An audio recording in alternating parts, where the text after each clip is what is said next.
Planning for the future is a critical task all salon and spa leaders must do to keep their businesses as successful as possible.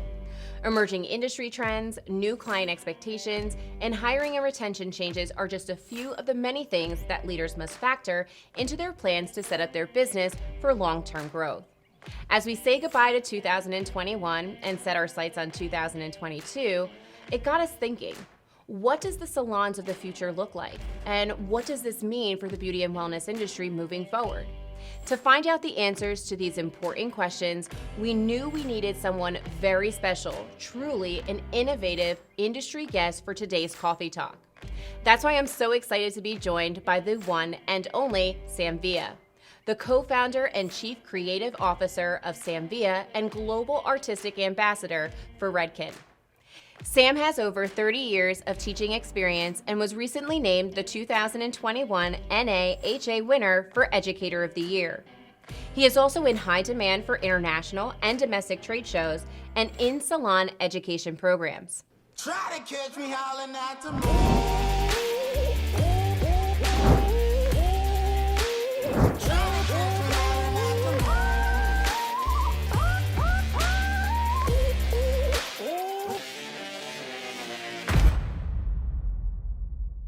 Thank you so much for joining us, Sam. How have you been? Tanya, I have to tell you, I've been great. It's fantastic. Life is just rolling along day to day. Before we begin today's episode, don't forget to hit that thumbs up button below and subscribe to our MSI YouTube channel so you never miss out on a future Coffee Talk. Okay, Sam, let's get this Coffee Talk started. Are you ready? I'm ready, Tanya. Bring it on. Wonderful. So how do you see business models shifting into the beauty industry in the future? You know, I've been asked that question quite often lately by some friends that are salon owners and then the salon owners that I have contacts with. And they constantly asking, what do you think the new business model looks like? I think we're still exploring that. There's so much to look at, but I think there's one word that really sums it up for me, and that's just flexibility. Just the salon owner, the business owner, just being flexible in terms of making decisions. And I think now leadership is totally different in the way that we look at it today as the way we've looked at it in the past. The whole lockdown, this whole pandemic has really changed the industry, but it's changed the industry in a way where I think it's a positive time for us to make some great moves. I like that. I like that word of flexibility and also introducing leadership. So that brings me to my next question. So how must owners and managers adapt their leadership skills in 2022 and beyond? Well, I think it's a couple things. I think, it's about satisfaction. I think there's values that a salon owner needs to look at. And number one, when I think about it, it's about satisfaction, about satisfying the team member, satisfying the customer. That's one thing. And then I think it's about happiness and enjoyment.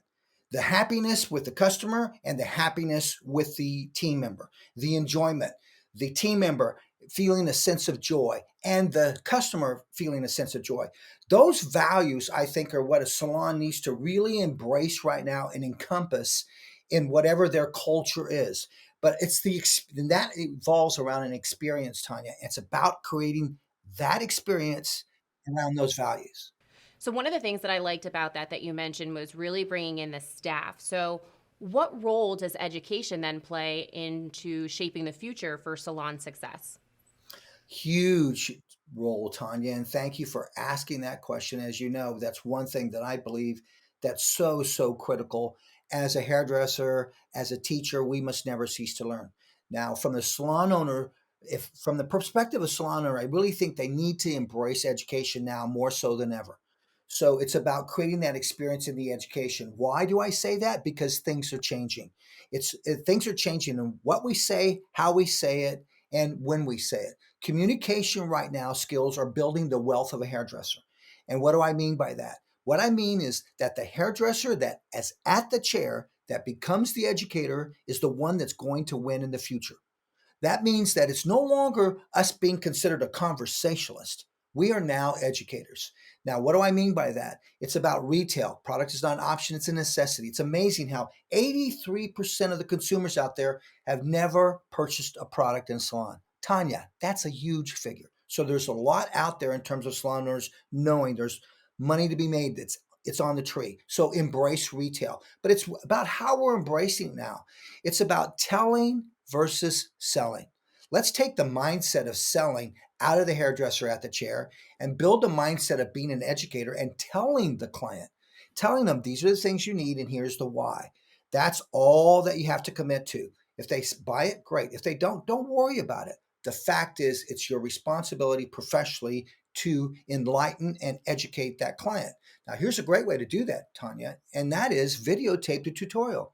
Imagine if you're my client and we're meeting for the first time. When it comes time for me to blow dry your hair, I actually take your phone and I place it on a monkey tripod. Now I press video and I actually videotape on your phone me teaching you how to blow dry your hair. Here's a round brush. Here's a blow dryer. Let me watch you, Tanya. Tanya, turn your hand this way. It's much easier if you manipulate it this way. Here's the product I'm using. Here's how much I'm using. Now you apply it. Tanya, here's how you apply it. Can you imagine when you leave that salon, you're leaving with your own tutorial. And it's me with you every morning on your vanity teaching you how to blow dry your hair. And not only that, all the product information is on that video. Now, when the client walks out, for me, that's an experience. And I think that's the experience. That's the enjoyment. That's the happiness. That's that satisfaction value in that I'm talking about. And then, add value at the chair. Value is knowledge. Here comes that education end again. Be an educator behind the chair. And definitely you're going to hold on to the guests that you have and gain even a stronger guest list. I actually really love that concept. And I think that's something, in the world of influencers, right? You see all of these people on social media or YouTube and you're pulling up videos. I can't tell you how many times I do it just to get a hairstyle for a wedding or whatever it may be. So I really like introducing that concept. And I really do like the idea of it is part of that education process, right? Really informing me how I'm going to utilize these things when I leave, because that's probably, I want to say, as a consumer, one of the hardest things for me to do personally. So I love that concept, which really brings me into my next question, right? Because you mentioned, you put out that little gem for me. You mentioned retail. So why is retail becoming so much more important than years past? Well, I think the consumer has changed. I think the consumer wants the best out of a product. When they purchase any product, I want it to be the best.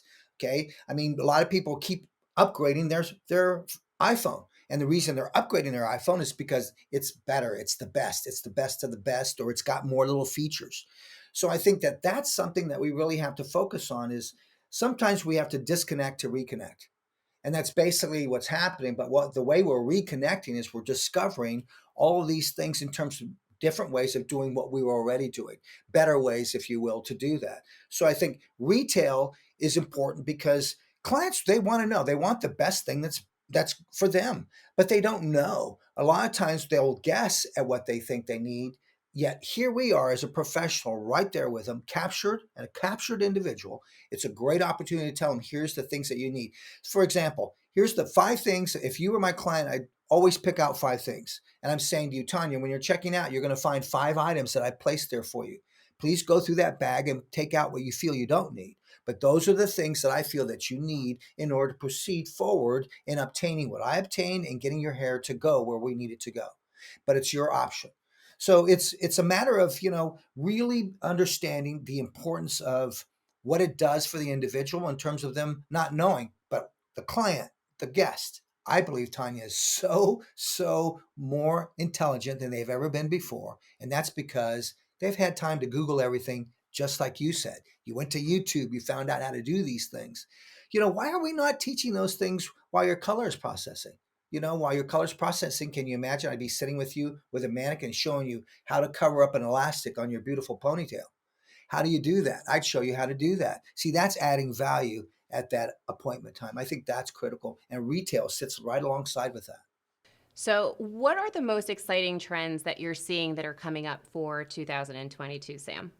Well, it's really interesting, Tanya. When you take a look at trends, it's really, the past is where we learn and the future is where we apply it. And based upon what's been happening, a lot of people were locked down, yet what happened was people grew their hair out. A lot of people were growing their hair out. So the number 1 request in salons was layers. The number 2 request is a trim, and the number 3 request is a bob. Let's go back to that number 1 request. People are now starting to layer their hair, and they're layering it like every day. And the reason being is because they may say, "I'm going to keep my length, Sam, but let's layer it." Then the discovery is, wow, I've got some natural movement. Wow, I've got some waves. So I really believe that what you're going to see in the future, you're going to see this organic texture.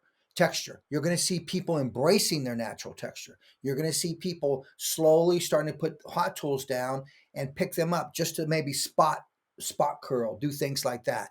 But they're going to start to crinkle their hair. Crinkle is not necessarily scrunching like we did in the 80s, but it's basically taking your fingers and weaving the hair in it like this and making a fist so you get a wave, and you're hitting it with a diffuser.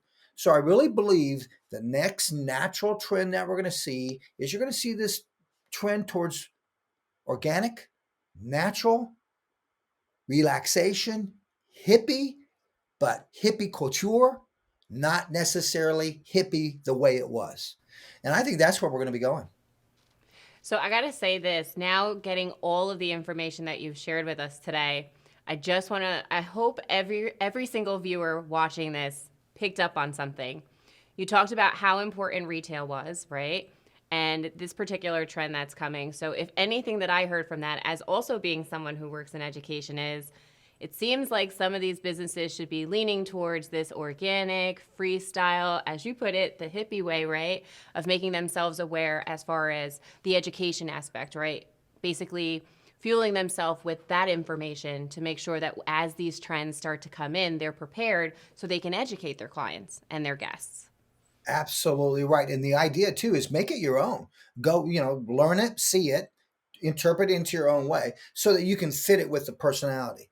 The canvas is the human body and the fabric is the hair. And just like a fashion designer understands the limits and capabilities of silk, they understand the limits and capabilities of wool. We have to understand the limits and capabilities of the fabric we're working with. Fine, medium, coarse, texture. We have to understand all of that and how to work with it and how to enhance it and embrace it. So I think you're going to see this. It's coming, and that's because people, Tanya, simplicity is today's brilliance. People want simplicity in their life. I love that. And I couldn't agree more. And I can't imagine, like, literally everything you were saying is what has literally happened to me during, let's be real, during the pandemic. My hair grew for the first time forever. I did not touch a hot tool at all. And I tried to, again, why you see my hair up today, I'm not trying to put any heat in it. So, I mean, it's definitely on par with what you're saying. I love your hair. It's really now. You're seeing this really sleek kind of like pullback. But then what you do is people are sleeking it back and then they're like, okay, my ponytail's done. I'm not going to do anything to that. And that's natural. So you're seeing this hybrid of textures being built. And you're seeing this sense of coif, this real, like, a lot. Number one request, again, going back, is people, believe it or not, Tanya, they want their hair up. But they want it styled up, which is really interesting. So people are looking for something that they feel really gives them a sense that, once again, that value, that sense of joy, that sense of happiness. And it's about taking it and looking, embracing a difference, embracing change. So that's awesome. So this was such a great episode, Sam, and I want to thank you so much for joining us and providing us insight for the future, for the industry, and for our viewers. It's such an important topic, especially in today's time of year. Tanya, it was a real pleasure being with your community today, and I got to tell you, my friends, it's all about minimum effort for maximum impact. Take care and talk soon. So as always, guys, don't forget to like this video if you enjoyed today's episode and subscribe to our channel so you never miss out on a future coffee talk and the latest updates at MSI. We'll see you guys next time on Coffee Talk. Bye, guys. Try to catch me howling at the moon.